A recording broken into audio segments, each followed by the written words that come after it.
Hello backbenchers, आपका स्वागत है आपके अपने यूट्यूब चैनल बैकबेंचर पाठशाला में। आज हम अपना संस्कृत का एक नया टॉपिक स्टार्ट करने जा रहे हैं जिसका नाम है संधि। ठीक है, तो सबसे पहले तो हम इस शब्द को ही समझ लेते हैं कि संधि होती क्या है। संधि जो शब्द है वो सम, उपसर्ग, ध धातु और की प्रत्यय से मिलकर के बना हुआ है। ठीक है, तो कभी कभी एग्जाम में ये भी पूछ लिया जाता है कि इसमें कौन सा उपसर्ग है या कौन सी धातु है और कौन सा प्रत्यय है। ये प्रत्यय है आपका, ये धातु है और ये उपसर्ग है।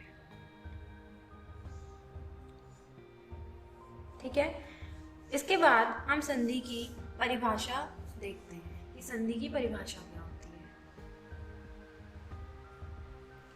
ठीक है, तो संधि में क्या होता है, जब भी संधि होती है तो हमेशा दो वर्णों का मेल होता है।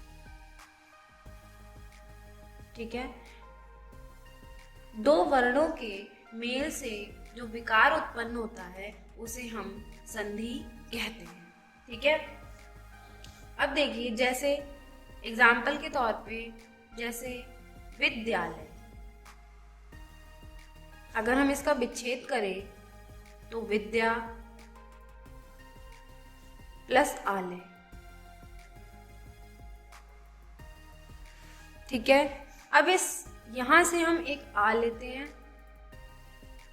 और ये जो पूर्व वर्ण है, देखिए संधि विच्छेद में एक पूर्व वर्ण होता है और एक पर वर्ण होता है। ठीक है, ये जो आपके लेफ्ट हैंड साइड में होगा वो पूर्व वर्ण होते हैं और जो राइट हैंड साइड में होते हैं वो पर वर्ण होते हैं। तो इस विद्या में से हम आ लेते हैं और आलय का आ लेते हैं। ठीक है, और ये अ और आ मिलकर के जब दीर्घ आ बना लेते हैं फिर हमारा ये शब्द बन जाता है, दैट इज विद्यालय।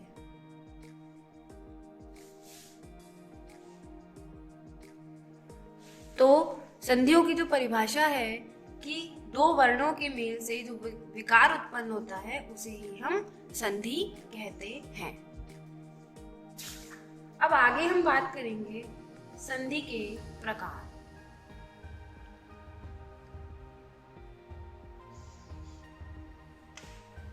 ठीक है, संधि जो होती है तीन प्रकार की होती है। एक स्वर संधि, जिसे संस्कृत में हम अच संधि भी कहते हैं, क्योंकि स्वरों को हम संस्कृत में अच कहते हैं। इसके बाद दूसरी संधि का नाम है व्यंजन संधि,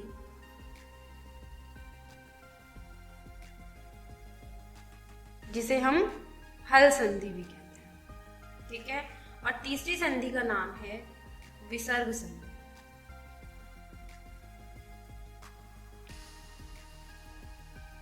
ठीक है, अगर हम अपने यूपी टेट या सुपर टेट की बात करें तो 90% हमारे पेपर में स्वर संधि से आ जाता है एग्जाम। कभी कभी वो व्यंजन संधि से पूछ लेते हैं और विसर्ग संधि तो बहुत ही कम आती है। तो आप ज़्यादा फोकस, अगर आप लास्ट टाइम में पढ़ रहे हैं तो आप ज़्यादा फोकस स्वर संधि पे कर सकते हैं, क्योंकि यहाँ से ज़्यादातर एग्जाम में पूछा जाता है।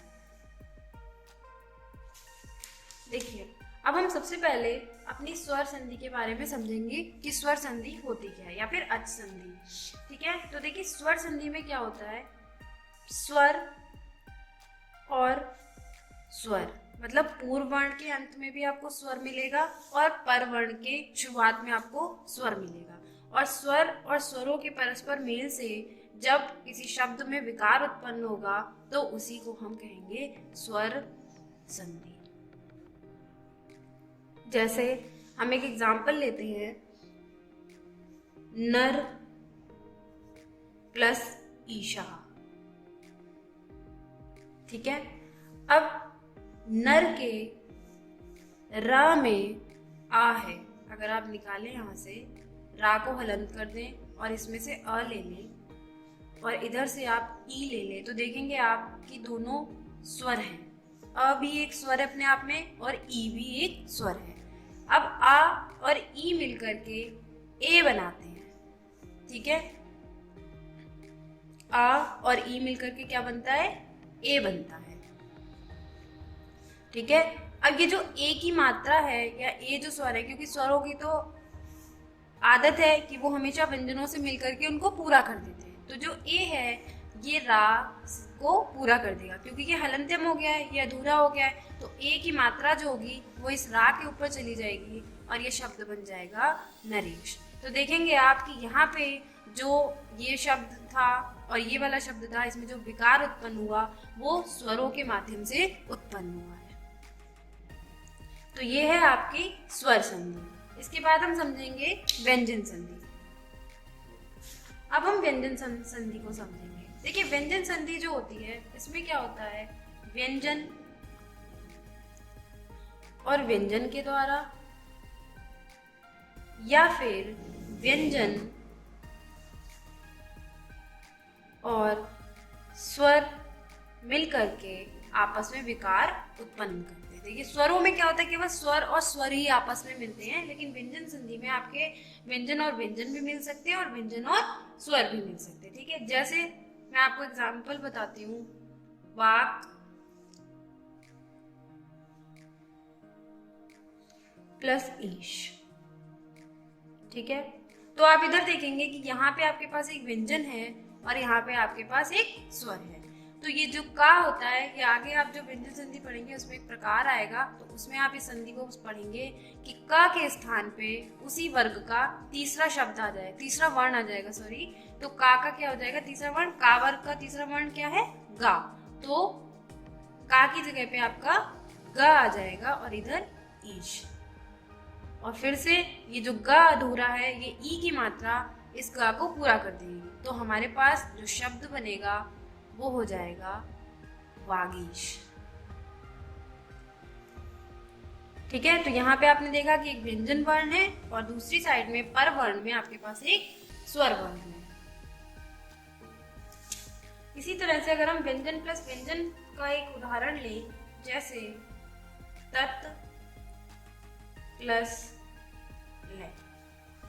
ठीक है, तो आगे आप व्यंजन संधि में एक संधि पढ़ेंगे, उसमें अगर पर वर्ण में ला आता है तो पूर्व वर्ण जो होता है वो ला में बदल जाता है, जैसे ता का यहाँ पे ला हो जाएगा। ठीक है, तो ये आपके देखिए, आप देखेंगे कि यहाँ पे दोनों वर्ण कैसे हैं, व्यंजन और व्यंजन है।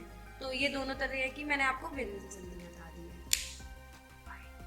अब हम बात करते हैं विसर्ग संधि। तो विसर्ग संधि में क्या होता है कि पूर्व वर्ण में आपको विसर्ग मिलेगा और पर वर्ण में आपको स्वर मिलेगा।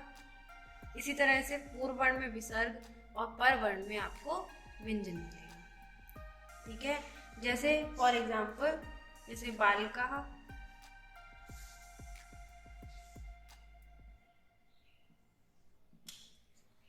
गच्छति।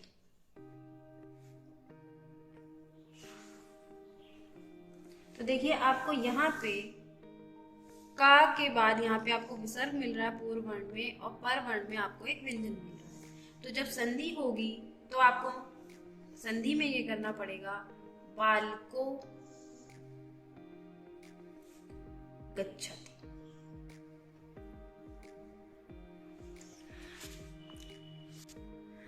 तो अब हम अपनी नेक्स्ट वीडियो में स्वर संधि से स्टार्ट करेंगे। ठीक है, जो स्वर संधि होती है वो हमारी 7 प्रकार की होती हैं और हम इन प्रकारों को आगे आने वाली वीडियो में कवर करेंगे। तो आप इसी तरह हमारे चैनल से जुड़े रहें। और अगर आपको व्याकरण में आपको वर्ण विचार से संबंधित संस्कृत का कोई भी टॉपिक पढ़ना है तो आप हमारे चैनल की प्लेलिस्ट में जाकर के उससे पढ़ सकते हैं। Thank you. इसी तरह आप हमारे साथ जुड़े रहें।